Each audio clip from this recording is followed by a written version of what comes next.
जय हिंद दोस्तों, this is Ravishankar और मैं A1 English and CTET YouTube channel की तरफ से आप लोगों का तहे दिल से स्वागत करता हूं।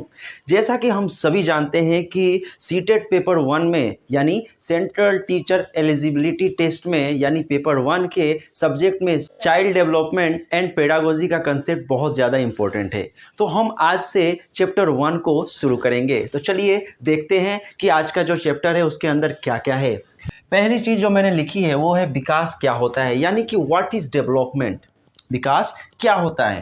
यहाँ लिखा है कि विकास का मतलब जीवन पर्यंत चलने वाला एक ऐसा प्रोसेस है जिसमें बालक का शारीरिक यानी फिजिकल रूप से, संज्ञानात्मक यानी कॉग्निटिव रूप से, साथ ही साथ भाषागत लैंग्वेज, संवेदनात्मक यानी इमोशनल रूप से और सामाजिक विकास होता है। तो आई होप आप समझ गए होंगे कि विकास का असली मतलब क्या है।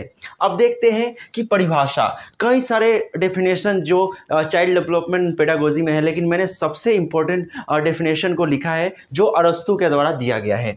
लिखा है कि अरस्तू के अनुसार जब एक बालक में आंतरिक एवं बाह्य रूप से परिवर्तन यानी चेंजेस होते हैं या होता है, वह बालक का विकास कहलाता है। यानी कि जहाँ परिवर्तन मतलब चेंजेस का मतलब किससे होता है, मात्रात्मक यानी क्वांटिटेटिव, जहाँ पे क्वांटिटेटिव का मतलब है शारीरिक विकास यानी वजन एवं कद का बढ़ना हो गया। वही गुणात्मक यानी क्वालिटेटिव विकास, जिसमें नैतिक विकास, बुद्धि का विकास, वृद्धि का विकास और साथ ही साथ उसके नैतिक विकास से होता है। यानी कि जब बच्चे के अंदर बुद्धि का विकास हो जाता है, उसके नैतिक विकास हो जाता है, सामाजिक विकास हो जाता है, तो ये किस में आता है, गुणात्मक यानी क्वालिटेटिव विकास में आता है। अब बात करते हैं कि वृद्धि क्या होता है। ये सबसे इंपॉर्टेंट क्वेश्चन है। वृद्धि क्या होता है। लिखा है व्हाट इज ग्रोथ। वृद्धि यानी ग्रोथ का मतलब बालकों में शारीरिक फिजिकली चेंजेस परिवर्तन से होता है। यानी कि जब बच्चों के अंदर फिजिकली रूप से कोई चेंजेस होते हैं तो वो एक तरह से ग्रोथ यानी वृद्धि कहलाता है। दोस्तों हम जानते हैं कि विकास और वृद्धि बहुत ही ज़्यादा इसके अंदर डिफरेंस है। तो विकास का जो क्षेत्र होता है बहुत ज़्यादा बड़ा होता है, वही जो बुद्धि मतलब ग्रोथ का जो क्षेत्र होता है वो विकास का ही एक हिस्सा होता है, हम सभी जानते हैं। यहाँ लिखा है कि जिसके अंदर लंबाई बढ़ना, किसके अंदर, तो वृद्धि के अंदर, इसके अंदर लंबाई बढ़ना, वजन बढ़ना एवं मुख्य अंगों के विकास से है। तो दोस्तों आपको समझ में आ गया होगा कि बुद्धि का मतलब यानी ग्रोथ का मतलब क्या होता है। अब लिखा है कि बुद्धि एवं विकास में अंतर, difference between growth and development. तो difference between growth and development, अगर कोई बात करे कि what is the difference between growth and development, तो इजी में आप बता सकते हो। इसके मेजर मैंने 3 पॉइंट्स लिखे हैं जो यहाँ पर हैं। पहला है वृद्धि विकास का ही एक हिस्सा यानी पार्ट होता है।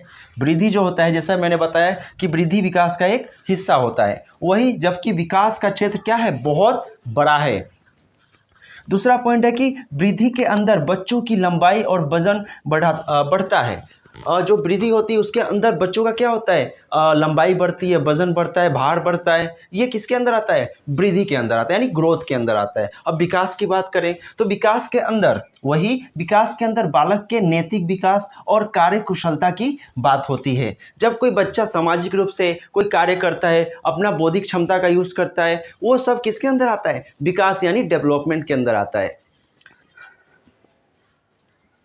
अब बात आती है कि वृद्धि यानी ग्रोथ का प्रोसेस लाइफ टाइम नहीं होता। हाँ बिल्कुल सही बात है, ये विकास का एक हिस्सा है, तो इसका जो प्रोसेस होता है एक लाइफ टाइम होता है, यानी कि एक लिमिटेशन होती है इसके अंदर। फॉर एग्जांपल आपने देखा होगा कि जब 10 या 12 या 14 साल की एज में लड़कियों की जो हाइट होती है एक बार में ही बढ़ जाती है, और वही लड़कों की जो हाइट होती है वो 20 साल में, 21 साल में या कभी कभी 22 साल, 23 साल या 25 साल तक बढ़ती रहती है। तो ये किसके कारण होता है, वृद्धि और विकास के अंतर के कारण होता है। तो आई होप दोस्तों आपको समझ में आ गया होगा कि वृद्धि क्या होता है, विकास क्या होता है, और साथ ही साथ हमने जो इसके डेफिनेशन पढ़े वो क्या क्या होता है। तो दोस्तों हम अब बात करते हैं वृद्धि और विकास के मुख्य बिंदु की, जो कि वृद्धि और विकास के मुख्य कारक के रूप में काम करते हैं। यानी कि कारक का मतलब होता है इफेक्ट, यानी कि प्रभावित करने वाले कारक, जिससे कि वृद्धि और विकास में कई तरह से प्रॉब्लम्स आती है। पहला कारक जो है पोषण। हम जानते हैं दोस्तों कि अगर आपको या आपके बच्चे को या बालक को बचपन से एक पर्याप्त मात्रा में हर एक न्यूट्रिशन यानी कि हर एक प्रकार के पोषण तत्व मिले तो वो सारी चीज़ों में क्या होता है, बेहतर होता है। मगर कई बार पर्याप्त मात्रा में प्रोटीन, विटामिन, वसा, खनिज, लवण और कार्बोहाइड्रेट आदि ना मिलने के कारण वो बच्चा कुपोषण का शिकार हो जाता है। तो ये सबसे ज़्यादा इम्पोर्टेंट फैक्टर है। दूसरा है वंशानुगत। हम सभी जानते हैं कि वंशानुगत का मतलब होता है हेरिडिटी। हेरिडिटी मतलब कि ऐसी चीज़ जो आपको विरासत में मिली हो, यानी कि आपके माँ और बाप से मिली हो। यानी कि यहाँ लिखा है कि विरासत में मिली योग्यता जो माँ बाप से प्राप्त होती है वो वंशानुगत होती है। आप लोगों ने अक्सर देखा होगा कि अगर कोई आपके माता पिता को कोई प्रॉब्लम है तो आपको भी वो प्रॉब्लम कभी कभी आ जाती है, तो ये वंशानुगत के अंदर आती है। तो दोस्तों लिंग का मतलब, लिंग में यहाँ पे लिखा है लड़के और लड़की के वृद्धि में अंतर। यानी कि कई बार एक एज के हिसाब से, यानी आपने कई बार देखा होगा कि जब लड़की 12 या 14 साल की होती है तो उसका एकदम से विकास हो जाता है, एकदम से उसकी हाइट खींचती है। और वही अगर लड़कों की बात करें तो उसकी जो हाइट होती है कभी कभी 12-14 साल में भी खींच जाती है, कभी कभी 17-18 या 19 साल के बाद खींचती है। चौथा है शारीरिक क्रिया। दोस्तों शारीरिक क्रिया का मतलब होता है फिटनेस और व्यायाम से। दोस्तों हम सभी जानते हैं कि व्यायाम यानी योगा या फिर शारीरिक फिटनेस हमारे लिए कितनी ज़रूरी है। अगर आप खाते हो तो उसको बचाने के लिए आपको फिटनेस यानी कि टहलना तो पड़ेगा ही पड़ेगा।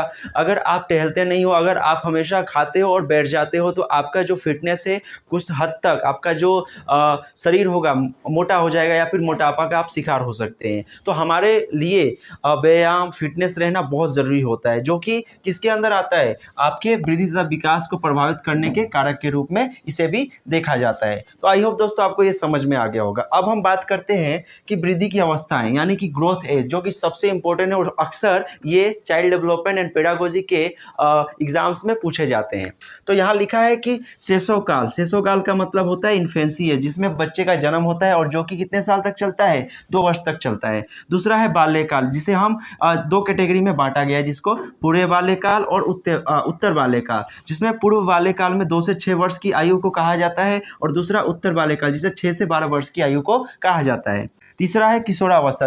दोस्तों किशोरावस्था को एक तरह का एक ऐसा एज कहा जाता है जिसमें कि जैसे बच्चे को आप ढालेंगे उस तरह से उसका विकास होगा बाद में जाकर के। तो यहाँ पे किशोरावस्था यानी कि 12 से 18 वर्ष की एज को कहा जाता है। चौथा है युवा प्रौढ़ावस्था, जिसे एडल्टहुड यानी 18 से 40 वर्ष की एज को ये एडल्टहुड कहा जाता है। पांचवा है परिपक्व अवस्था, जिसे 40 से 65 वर्ष की एज को कहा जाता है, जिसमें हमारा जो ध्यान होता है आध्यात्मिक यानी कि स्पिरिचुअलिटी की तरफ जाता है। और जो लास्ट है वो वृद्ध अवस्था है, यानी 65 प्लस की अवस्था को हम लोग वृद्ध अवस्था कहते हैं। तो आई होप दोस्तों आपको समझ में आ गया होगा कि विकास की अवधारणा में वृद्धि तथा विकास को प्रभावित करने वाले कारक कौन कौन से हैं, साथ ही साथ वृद्धि की अवस्थाएं कौन कौन सी है। तो दोस्तों अब हम मिलते हैं नेक्स्ट वीडियो में एक नए कंसेप्ट के साथ। तब तक के लिए जय हिंद।